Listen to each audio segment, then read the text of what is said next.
कहानी है माधव नगर के राघव की। राघव ठंडियों में चादर बेचने का काम किया करता था।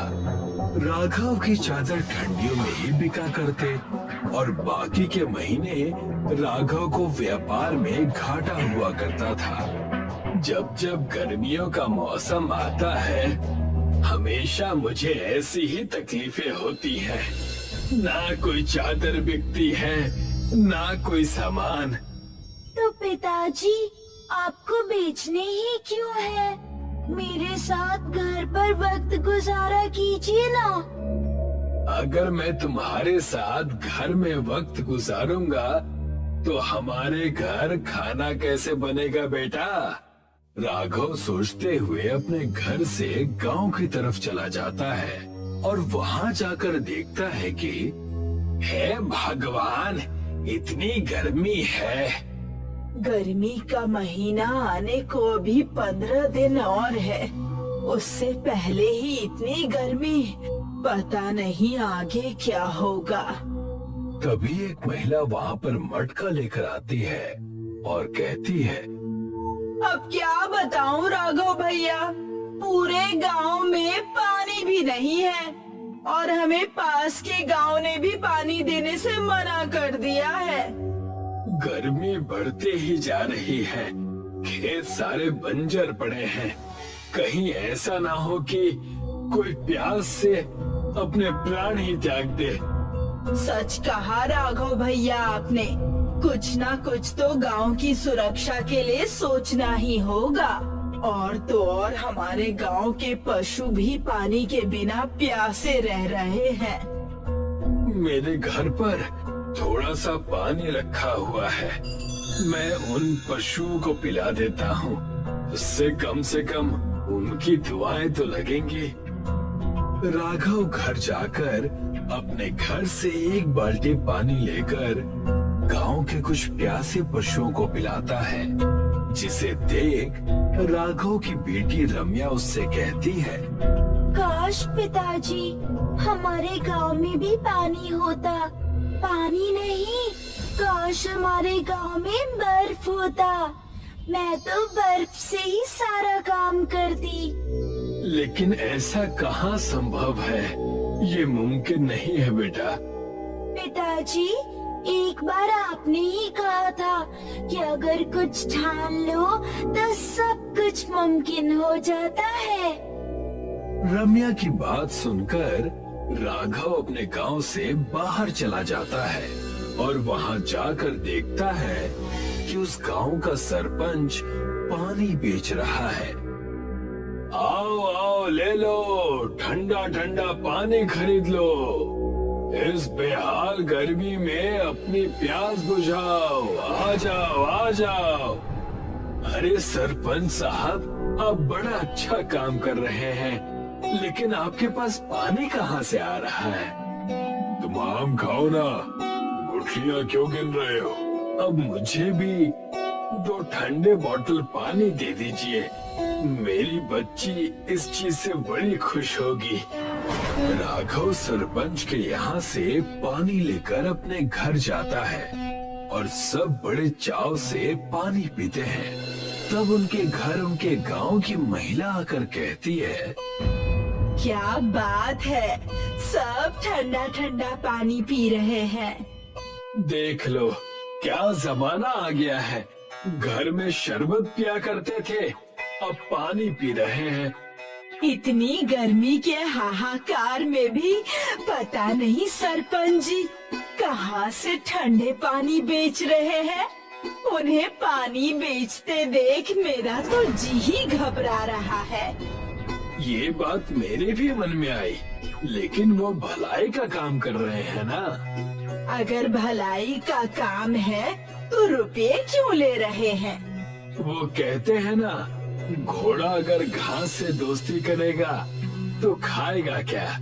और आज तो मैं भी उनके पास नौकरी मांगने जा रहा हूँ। घर में कुछ तो अनाज आएगा। राघव सरपंच के पास नौकरी मांगने चला जाता है। उस वक्त सरपंच और उसकी पत्नी घर के आंगन में खड़े होकर बातें कर रहे थे। सुन रही हो ना भाग्यवान, कुछ दिन और गांव वालों को लूटकर हम माला माल हो जाएंगे। मैं तो सोच भी नहीं सकती कि उस बकरी के श्राप की वजह से हमें इतना मुनाफा हो रहा है। जब तक उस बकरी को तुम उस बर्फ की खदान में रखोगी, तब तक हमें ऐसे ही बर्फ मिलता रहेगा। घर के पास खड़ा राघव सारी बातें सुनकर दंग रह गया। मैंने सरपंच जी को भगवान का रूप समझा था, लेकिन ये तो पूरे के पूरे दानव निकले। मुझे ये सारा माजरा समझना पड़ेगा। आखिर ये बर्फ की खदान है क्या?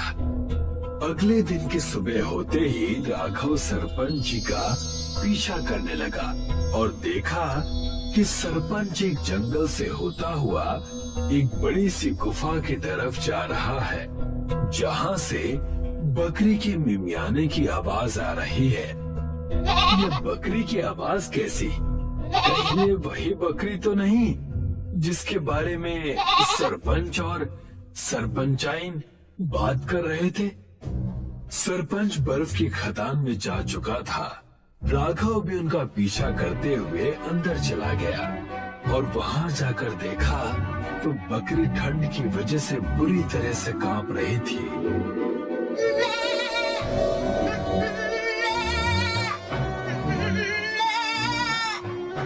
तुम चाहे जितनी भी मिमिया लो, मैं तुम्हें बाहर नहीं निकालने वाला।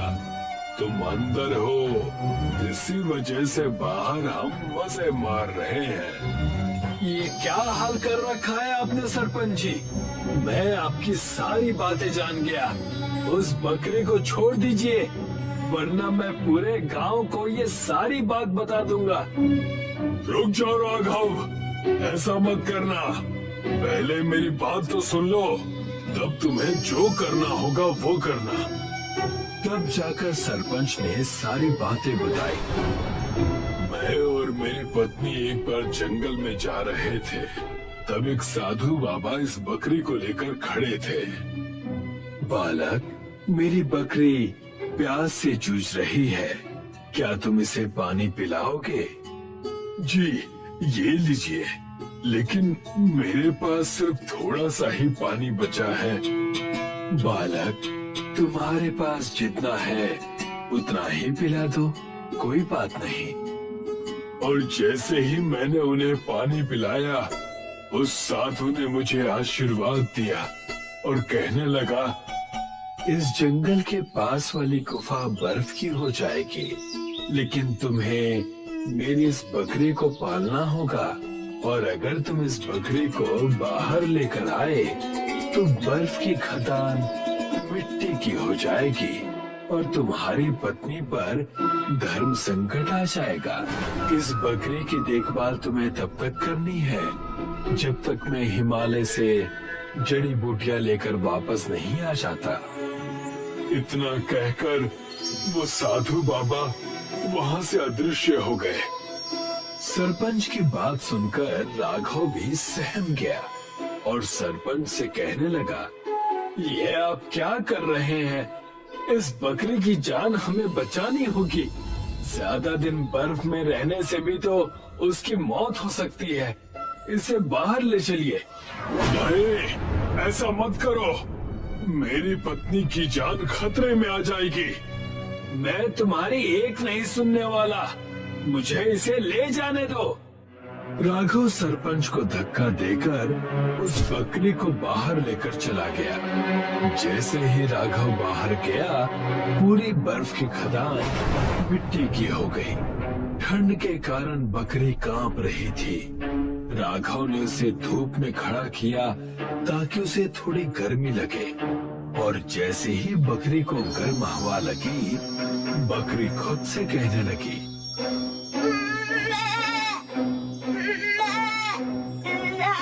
मुझे बचाने के लिए धन्यवाद। मैं एक मायावी बकरी हूँ। तुमने मुझे बचाया, इसलिए मैं तुम्हें एक वरदान दे रही हूँ। तुम बोल कैसे रही हो और तुम्हें मेरा नाम कैसे पता है? मैं लोगों को देखकर उनका नाम और काम पता लगा लेती हूँ। मेरा वरदान ये है कि तुम्हारी सारी चादरें अब बर्फ की हो जाएंगी। जहाँ मैं खड़ी हूँ उस जगह की मिट्टी को ले जाकर अपने चादरों में डाल दो।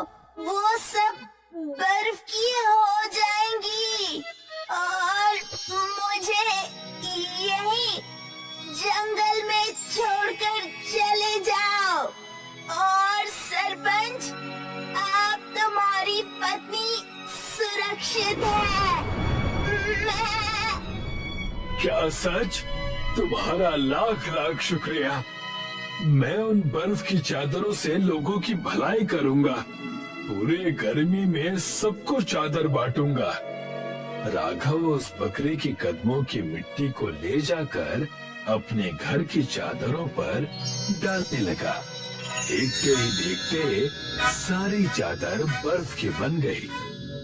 मैं ये सारी चादर सबको बांट दूंगा। अब से इस कड़ाके की गर्मी में कोई प्यास से नहीं जूझेगा। लगता है आपने अपनी मन की ठानी हुई बात पूरी कर ही ली। इतनी सारी बर्फ की चादरें आपने बनाई कैसे? ये एक मायावी चादर है जो हमेशा बर्फ की रहेगी। हुर्रे! अब मैं इस बर्फ की चादर को लपेट कर खेलूंगी। राघव ने बर्फ की चादर पूरे गांव में बांटी। पूरे गांव से गर्मी का कहर खत्म हो गया और राघव और सरपंच खुशी खुशी रहने लगे। एक गांव में बबलू नाम का एक लड़का रहता था। बबलू अनाथ था। वो गांव वालों की भैंस, गाय, बकरियां चराता था। बदले में गांव वाले बबलू को तीज त्योहार पर घर बुलाकर खाने को मिठाई वगैरह दे दिया करते थे। बबलू मिठाई खाकर खुश रहता और जानवरों को चलाते हुए जंगल में बैठा बांसुरी बजाता रहता था। एक दिन गांव में वसंत पंचमी का उत्सव था। उस दिन बबलू को ढेर सारी मिठाइयां मिली।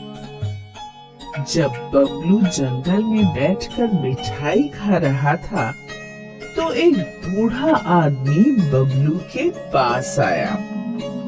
बेटा, 3-4 दिन से भूखा हूँ, कुछ भी नहीं खाया है। थोड़ी मिठाई मुझे भी दे दो। बबलू ने अपनी आधी मिठाई उस बूढ़े आदमी को दे दी। जैसे ही आदमी हाथ में मिठाई लेता है वो एक बड़े देवता में बदल जाता है। तुम बहुत दयालु हो बबलू। तुमने बिना सोचे समझे अपनी आधी मिठाई मुझे दे दी। मैं तुमसे बहुत खुश हूँ। मैं तुम्हें 4 चीजें देता हूँ जो मुसीबत के समय तुम्हारे काम आएंगी। वन देवता बबलू को 3 टोकरियां देते हैं। पहली टोकरी में आंधी और तूफान है। दूसरी टोकरी में बारिश और ओले हैं। तीसरी टोकरी में आग है। ऐसा कहकर वन देवता गायब हो जाते हैं। वन देवता ने तो कहा था कि वो मुझे 4 चीजें देंगे। चलो कोई बात नहीं, 3 चीजें ही काफी हैं। बबलू अपने पास बची पूरी मिठाई नहीं खा पाता है और मिठाई को जमीन में गाड़ कर चला जाता है। जब बबलू अगले दिन उस जगह पर आता है तो वह देखता है कि जहां उसने मिठाइयां गाड़ी थी वहाँ एक मिठाई का पेड़ उगाया है, जिस पर ढेर सारी मिठाइयाँ लगी हुई हैं। लगता है ये वन देवता का चौथा इनाम है। बबलू पेड़ पर चढ़ जाता है और मिठाई खाने लगता है। उसी समय जंगल से एक बूढ़ी राक्षसी गुजर रही थी। उसने बबलू को देख लिया। अरे आज तो बहुत बढ़िया शिकार मिला है। इसकी तो मैं मसालेदार सब्जी बनाकर खाऊंगी, लेकिन पहले इसे पेड़ से नीचे उतारना होगा। बूढ़ी राक्षसी एक सुंदर औरत का रूप धारण करके मिठाई के पेड़ के पास जाती है और बबलू से कहती है, अरे बबलू बेटा, पेड़ पर इतनी मिठाई लगी हुई है, अगर तू थोड़ी मिठाई तोड़कर मुझे भी दे देता तो मैं भी खा लेती। मैं मिठाई नीचे फेंक देता हूँ, तुम खा लेना। अरे बेटा, अगर तू मिठाई तोड़कर नीचे फेंकेगा तो मिठाई गंदी हो जाएगी। तो तुम अपना आंचल फैला लो, मैं उसमें फेंक देता हूँ। बेटा, मेरा आंचल गंदा हो जाएगा, उसमें से महक आने लगेगी, तो थोड़ी मिठाई मुझे नीचे उतर कर दे दे। बबलू बूढ़ी राक्षसी के छल कपट को नहीं समझ पाता। जैसे ही वो पेड़ से नीचे उतरता है, बूढ़ी राक्षसी अपने असली रूप में आ जाती है और बबलू को एक बोरे में बंद कर लेती है। वो बबलू को बोरे में बंद करके अपने घर ले जाती है। सुन चंदा, इस बोरी में मैं शिकार पकड़ कर लाई हूँ।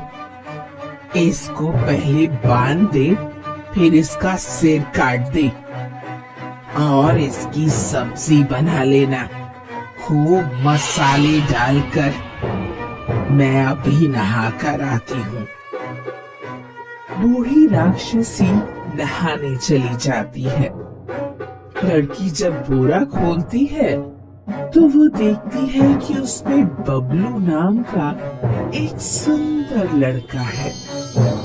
लड़की को बबलू के ऊपर दया आ जाती है। दोनों में कुछ देर बातचीत होती है। ये राक्षसी मेरी कोई नहीं है। कई साल पहले ये गांव से मेरी माँ को पकड़ कर लाई थी। मैं उस समय अपनी माँ के पेट में थी। वहीं पर मेरा जन्म हुआ।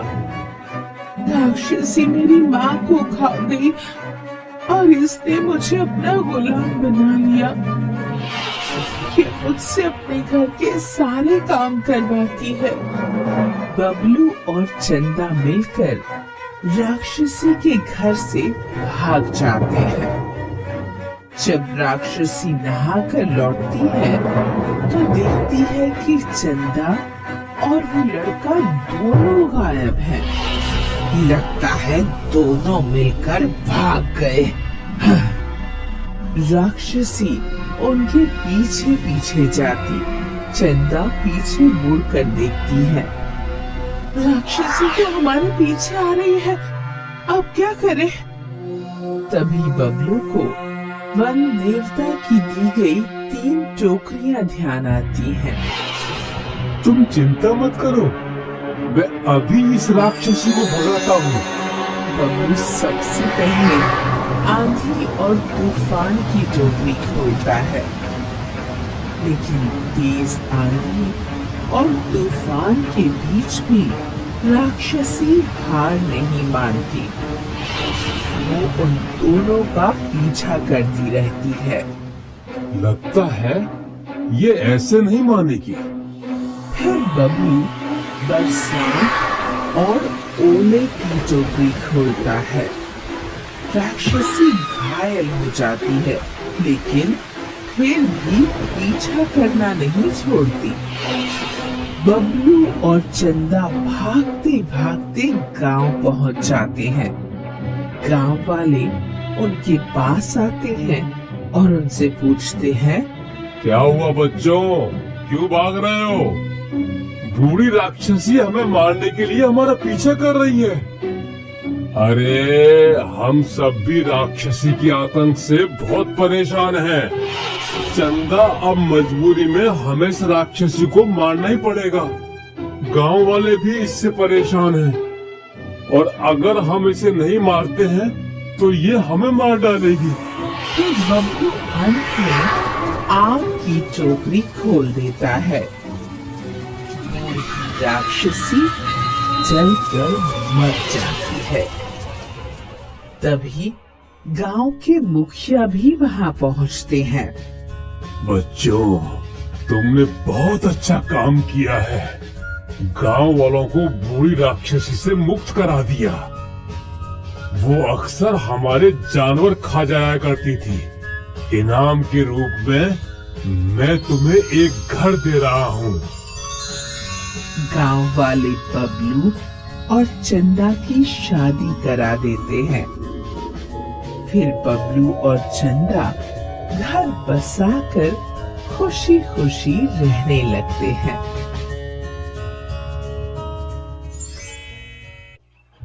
सुल्तानपुर के गांव में दिलशेर और शमशेर दो भाई रहा करते थे। इनके पिता जमींदार थे, इसलिए दोनों के पास करोड़ों की संपत्ति थी। यही संपत्ति दोनों भाइयों के बीच झगड़े की वजह बन जाती है। दिलशेर की पत्नी स्वभाव में तेज तर्रार है। दिलशेर हमेशा अपनी पत्नी का कहना मानकर उसे खुश रखने की कोशिश करता है।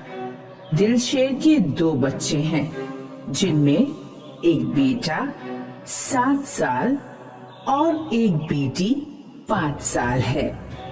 दिलशेर का छोटा भाई शमशेर स्वभाव से सीधा और भाई का आज्ञाकारी है। शमशेर की अभी शादी नहीं हुई है। इसी का फायदा उठाकर दिलशेर की पत्नी शमशेर को रास्ते से हटाकर उसकी संपत्ति पर कब्जा करना चाहती है। दिलशेर और पत्नी के बीच षड्यंत्र की रूपरेखा बन चुकी है। इसलिए शमशेर गांव के बाहर एक जादूगर से मिलने जाता है। दिलशेर जादूगर की कुटिया में आया है। यहाँ जादू करने का सामान जैसे खोपड़ी, काला कपड़ा रखा है और आग जल रही है। सामरी खुश हुआ, तुम अपने भाई को रास्ते से हटाने आए हो। जादूगर सामरी, तुम तो सब जानते हो। हाँ, मैं सब जानता हूँ। तुम अपने भाई को मारकर उसकी संपत्ति को हड़पना चाहते हो। सामरी, वो मेरा सौतेला भाई है, इसलिए मुझे उससे कोई हमदर्दी नहीं है। बताओ मुझसे क्या चाहते हो? मेरे भाई शमशेर को इस काम के लिए मुझे क्या मिलेगा? वो मांगी कीमत। ठीक है, ये जादुई राख धोखे से तुम अपने भाई को खिला देना, वो आदमी से बकरा बन जाएगा।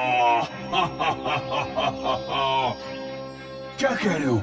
क्या वो सच में बकरा बन जाएगा? हाँ, और वो बकरा 40 दिन में अपनी मौत मर जाएगा। लेकिन इसमें एक शर्त है, 40 दिन तक तुम्हें बकरे को अपने पास ही रखना होगा, उसकी सेवा करनी होगी, उसे घास खिलाने के लिए गांव से दूर जंगल ले जाना होगा। ये काम तो मुझे 40 दिन तक करना होगा ना?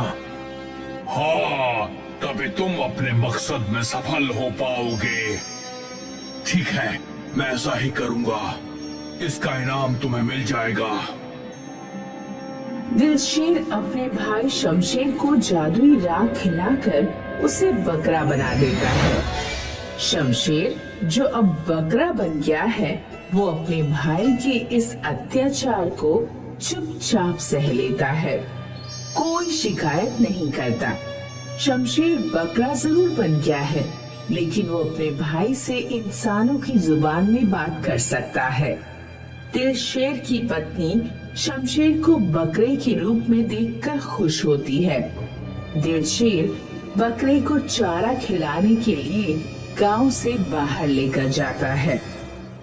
शमशेर चलो, जल्दी से चारा खाकर अपना पेट भर लो। भैया, आपने ऐसा क्यों किया? मुझसे मेरी संपत्ति मांग लेते, मैं कभी इनकार नहीं करता। ज्यादा हरिश्चंद्र बनने की जरूरत नहीं है, चुपचाप घास खा और अपना पेट भर। क्या मुझे जिंदगी भर ऐसे ही बकरा बनकर जीना होगा? नहीं, तुम्हारी कहानी जल्दी खत्म हो जाएगी। अम्मी, शमशेर चाचा कहाँ है? कल से दिखाई नहीं दे रहे। तुम्हारे चाचा काम करने दूसरे गांव गए हैं, अब वो यहाँ नहीं आएंगे। ये अपने घर में बकरा कहाँ से आया है? चुप रहो, बेकार की बात नहीं करते। शमशेर कहाँ है? ये प्रश्न पहेली बन गया है। हम उसके पड़ोसी हैं, हमें हर बात की खबर रहती है। लगता है उसे संपत्ति के लालच में कहीं गायब कर दिया है। कुछ दिनों से दिलशेर के घर में एक बकरा आ गया है। भाई का गायब होना और बकरे का आना, इसमें कोई रहस्य जरूर है। अरे भाग्यवान, जैसे पानी में लकड़ी नहीं डूबती, वैसे ही सच बात भी कभी नहीं छुपती। आप सही कह रहे हैं, आज नहीं तो कल शमशेर की सच्चाई सबके सामने आ ही जाएगी। दूसरों की चिंता में हम अपनी नींद क्यों उड़ाए? चलो, हमें तो सोना है। जादूगर की शर्त के अनुसार दिलशेर बकरे को रोज चारा खिलाने जंगल ले जाता है। ऐसा करते हुए आज उसे 30 दिन से ज्यादा हो गए हैं।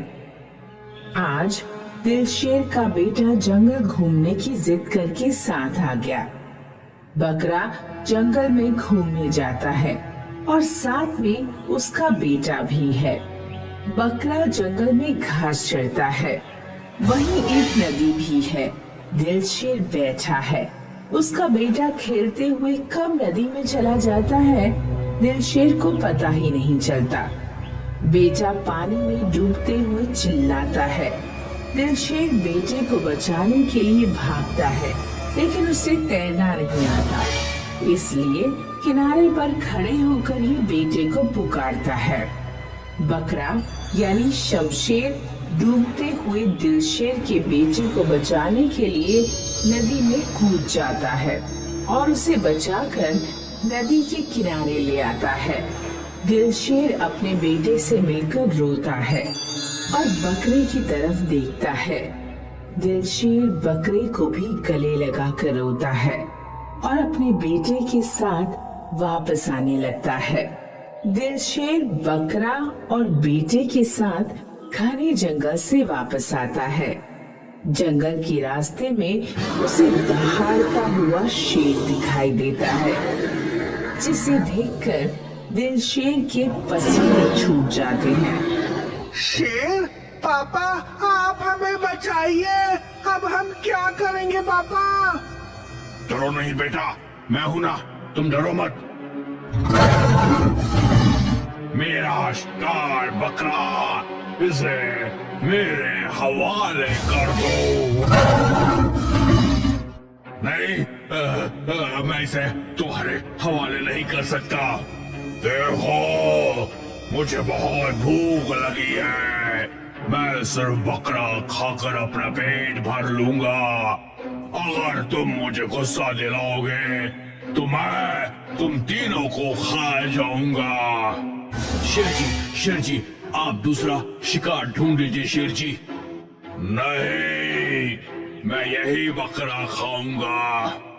शेर जी, आप मुझे खाकर अपना पेट भर लीजिए, लेकिन मेरे भाई और मेरे बच्चों को जाने दीजिए।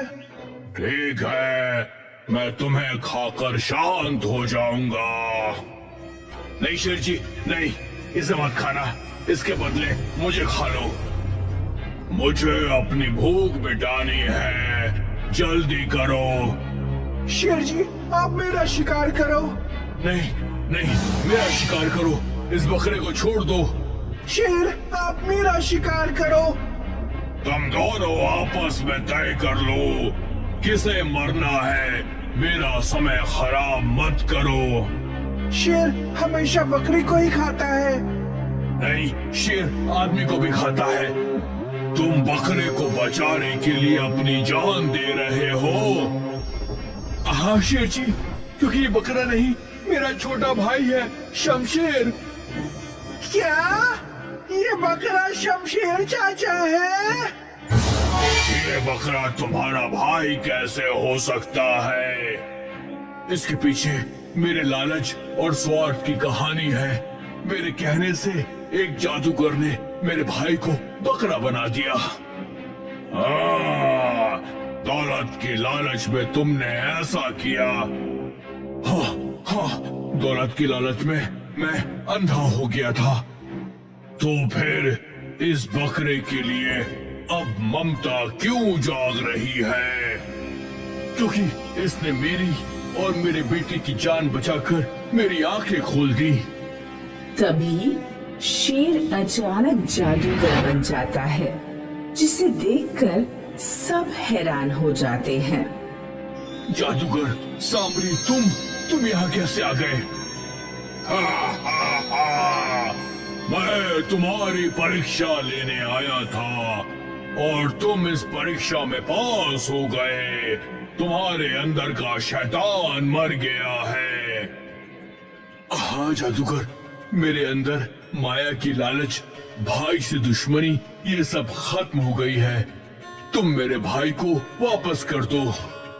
लेकिन तुम्हारी लालची पत्नी, उसको मैं समझा दूंगा। कृपया करके इसे बकरे से आदमी बना दो। कहकर हाथ जोड़ता है और भावुक होता है। हाँ जादूगर अंकल, मेरे चाचा को वापस कर दो। ठीक है, मैं इस बकरे को वापस आदमी बना देता हूँ। कहकर जादूगर कोई मंत्र पढ़ता है और अपना हाथ बकरे के ऊपर घुमाता है। उसके हाथ से लाइट निकलती है और बकरा वापस आदमी यानी शमशेर बन जाता है। दिलशेर और बेटा खुश होते हैं। दिलशेर शमशेर को गले लगाकर रोता है। भाई मुझे माफ कर दो। भैया, मुझे आपसे कोई शिकायत नहीं है। चाचा, सुबह का भूला अगर शाम को घर वापस आ जाए तो वो भूला नहीं कहलाता। अपने घर जाओ और ऐसे ही प्यार मोहब्बत से जिंदगी भर साथ रहना। शुक्रिया जादूगर। दिलशेर, शमशेर और बेटा जंगल से घर की तरफ जाते हैं। जादूगर खुश होकर हंसता है।